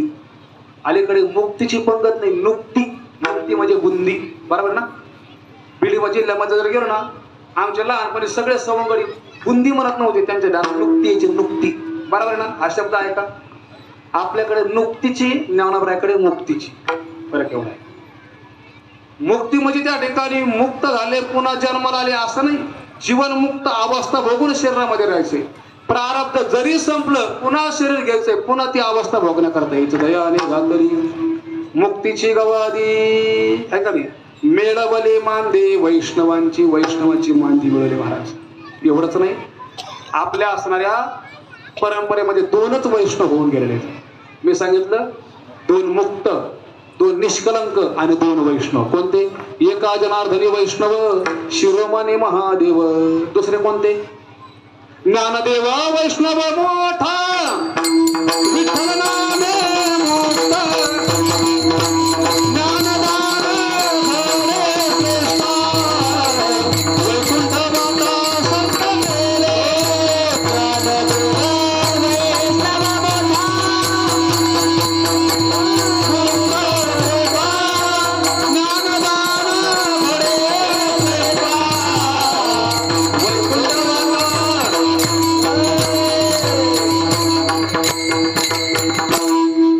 पाठ्यातले टाळ तरी कमी झाले, ताट्यातले जास्त आहे.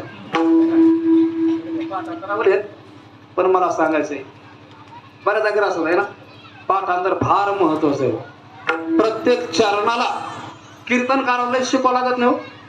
लयच व्याकरण शिकलं तर चांगलंच आहे, थांबू नका, जरूर शिका. मधातू शास्त्रजी म्हणते व्याकरणाची गरज नसतोच आहे. वेदाचा जर पुरावा जर द्यायचा जर म्हटलं तर आपलं भांडारकरचं व्याकरण चालत नाही, त्याला लघु आहे का नाही, लघु सिद्धांत कौमुदी त्याचंच व्याकरण चालतंय.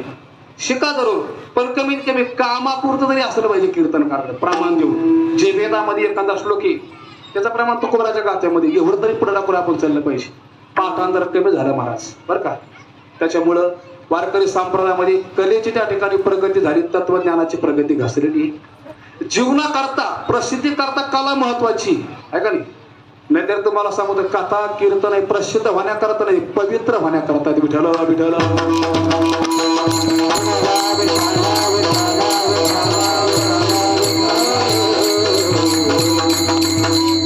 कथाकार कीर्तनकार प्रसिद्धी होण्याच्या मागे लागलेले, पवित्र होण्याच्या नाही. बरोबर ना. कथा कीर्तन कशा करताय, पवित्र होण्याकरताय. पण काळ बदललेला आहे. अलीकडे लोक तुम्हाला सांगतो पवित्र व्यक्तीच्या पाठीमागे जात नाही, प्रसिद्ध व्यक्तीच्या पाठीमागे जातात बरं का. आणि सगळ्यात मोठं महापाप हे करून घेणे. तर त्या आपल्याला वेगळं बोलायचं रे. भगवान शंकर पहिले वैष्णव, दुसरे ज्ञानोबा वैष्णव. काय केलं महाराज, मेळवेले मांदे वैष्णवांची आहे ना, वर्षती सकळ मंगळी अनवरत भूमंडळी आहे ना. ईश्वर निष्ठांची मांदी आली, मेळविले मांदे वैष्णवांची. ती मांदी आली घ्या, यातलं मांदी शब्द घ्या. म्हणून मेळवली मांदी वैष्णवाची, ज्ञानोबरायचं यश. आपण पहिल्या चरणामध्ये पाहिलं, जयाची द्वारे सोन्याचा पिंपळ ज्ञानोबरायचं स्वरूप. करणे ते काय नोही महाराज ज्ञानोबरायचं सामर्थ्य. जयाने घातले मुक्तीचे गवादी ज्ञानोबरायचा स्वभाव. तुका म्हणे ते सुखा काय म्हणे ज्ञानोबरायची समृद्धी. मेळविली मांदी वैष्णवाची ज्ञानोबरायचं यश. जयाची द्वारे सोन्याचा पिंपळ ज्ञानोबरायची श्री म्हणजे लक्ष्मी आहे का नाही. यश श्री औदार्य. जयाने घातले मुक्तीच्या गावात ज्ञानोबरायचं औदार्य. अंगी आयुष्य बळ रेडा बोले ज्ञानोबरायचं ज्ञान. वैराग्य काय, परिपाहे बीज शुद्ध अंगी हे ज्ञानोबरायचं वैराग्य. आणि ज्ञानोबरायचं ऐश्वर्य काय, तुका म्हणे ते सुखा काय उनी. हे 4 घ्या, हे 6 मिळून झाले 10. हा भंग आपला कीर्तन झाल्यानंतर पहा. विठ्ठल विठ्ठल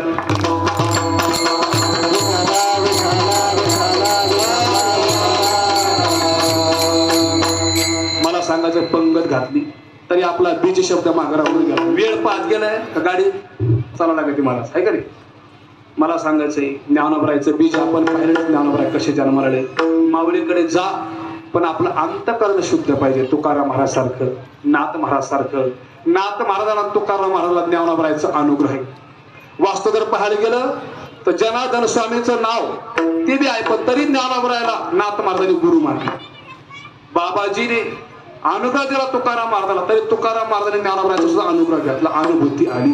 एवढा ज्ञानोबरायचा अधिकारी परिपाहे बीज शुद्धांगी. जयाने घातली मुक्तीची गवादी मेळविले मांदे वैष्णवांची. हे असे काय महाराज आपलपोटी पंगत घातली नाही. बऱ्याचशा कार्यक्रमाला जात आपण अन्नदान पुरत नाही बरं का, पण ज्ञानोबराने मुक्तीची पंगत घातली. रिगाला भक्ती पण तू जगा देतो. मला एक तुकडा आठवणा अगोदरचा, कारण ज्ञानोबरा आहे मुक्ती म्हणजे मोक्ष आहे का नाही. कैवल्याचा अधिकारी मोक्षाची सोडी बांधे करी. पुढं नाही, कैवल्याचा अधिकारी त्याच्या अगोदरचा तुकडा दे काय ते रिगाला भक्ती पण तू जगा देतो. मला त्याचा आठवणा 12 वाद्यातच चिंता आहे. तर माझा मुद्दा चालला, कैवल्याचा अधिकारी मोक्षाची सोडी बांधे करी ही आहे, पण रिगाला भक्ती पण तू तिथं नाही यमक बसत नाही का नाही. ते अजून बी उभा रिगाला भक्ती पण तू जगा देतो. किती वाद्यात उभा रिगाला 12व्या अध्यामध्ये, ही बी 12व्या अध्यात उभी, पण ती मला उभी पाहिजे त्यात आठवण. माझा मुद्दा चालला, जयाने घातले मुक्तीचे गवादी मेळविले मांदी वैष्णवांची. आणि शेवटी त्या ठिकाणी जगद्गुरु तुकाराम महाराज ते म्हणतात, ज्ञान आहे, सामर्थ्य आहे, मोक्ष आहे, सगळ्या गोष्टीत सुखाला काहीच कमी नाही. अभंगाचं शेवट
तेथे सुखा का येऊनी. कीर्तनामध्ये खांदा पलट झाली तरी जागा भरून गेली. अलीकडे कीर्तनामध्ये दोन मृदंगाचार्य वाजायला मिळते कीर्तनकाराचं भाग्य. पहिले मृदंगाचार्य वैलो वाराने दुसरे आले पण तितकी जागा भरून काढली. म्हणून सगळ्याला द्यावे तेवढे धन्यवाद आहे. कारण तुका म्हणे तेथे सुखा का येऊनी. काय कमी आहे, पंढरीसारखं सुख आळंदीमध्ये आहे. एवढंच नाही, पंढरपूरपेक्षा पण आळंदी श्रेष्ठ सांगितले. एवढा ज्ञानावरायचा महिमा आहे. ज्या जागेवर संत महात्मा राहतात ती भूमी सिद्ध होत नाही, ती भूमी शुद्ध होते. गुरुजी त्या ठिकाणी येऊन गेले. रंगनाथ महाराज आपल्याकडे त्या ठिकाणी वेदांतिक माणसं पाठ सांगू येऊन गेले. पुन्हा तदनंतर तुम्हाला सांगतो नामधारक येऊन पुन्हा नामस्मरण करतात, ती म्हणजे दादा. गुरुजी आले, भूमी त्या ठिकाणी सिद्ध झाली वेदांतचे पाठ चालल्यामुळं. आणि दादा आल्यामुळे नामपाठामुळे पुन्हा भूमी त्या ठिकाणी शुद्ध झाली. दोन्हीची त्या ठिकाणी काय गरज आहे. तसंच आळंदी आणि पंढरपूर सारखंच आहे महाराज, अडचण काही नाही. पण तरी बी काय असतं, लोकमान्य टिळकांचं एक वाक्य ते म्हणते, कोणती गोष्टीचा मुद्दा मांडत असताना ते वाक्य त्या अर्थवादापुरतं खरं असतं बरं का शास्त्रीशी. ऐका नाही, त्या अर्थवादापुरतं. रोज कीर्तनाला माणूस काय म्हणतात, खरंच कार्यक्रम उत्तम झाला, पण त्याच्यामध्ये निवड जर करायची म्हटली तर पण तसं शक्यतो होतच नाही. रोजच्या कीर्तनकाराला तेवढंच प्राधान्य दिलं जातं. तसं पंढरपूरला गेलं का पंढरपूर तेवढंच मोठं आहे, पण आळंदीला गेलं का आळंदीचं महात्म्य. तुम्ही देवी महात्म्य वाचून पहा, देवीचं महात्म्य सगळ्यापेक्षा मोठं. शिव महापुराण वाचा, सगळ्यापेक्षा शिव मोठी, असं अनेक आहे. तसं पंढरपूर बी मोठं आहे आणि आळंदी मोठी. पण आजच्या अनुषंगाने जर बोलायचं म्हटलं तर प्रमाणभूत पंढरी होणं सोपे, जनाची हरावया पापे, कळे काळ कोपल्या कोपे, त्याचे न चले अलंकार पुराशी. पंढरपूरपेक्षा नामा म्हणे देवा चला तया ठाया, विश्रांती घ्यावया कल्पावरी. जिथं समाधानी तिथं विश्रांती असते. तुका म्हणे तिथे सुखा काय म्हणे फक्त राहे समाधाने, कसं राहे पडून राहे तई ठाई, उगाचे सांगता छिया पायी. मला वाटलं ते झालं तर अभंग चेंज करावा, शांती परते नाही सुख, पण त्याच्यावर बोललो. जयाचे द्वारे सोन्याचा पिंपळ अभंगर पहिल्यांदाच बोललो आणि तुमच्या आशीर्वादाने यशस्वी ठरलो. मला बी अभंगार नवीन अभंगार बोलल्यावर मला बी समाधान वाटलेलं आहे. म्हणून सगळ्यांची त्या ठिकाणी माफी मागतो. गाणार ऐकणार काल्याच्या कीर्तन के लोक बरं का, आता जर वाढलं तर पुन्हा काल्या लोक यायचे नाहीत. कारण काल्याचे असणारे वक्त्य आचरणशील आहेत, प्रतापशील आहेत, सगळ्या गोष्टी त्यांच्याकडे आहेत, नामधारक पण आहेत. ऐका रे, आपले कार्यक्रम इथून पुढचे कंटिन्यू ऐका.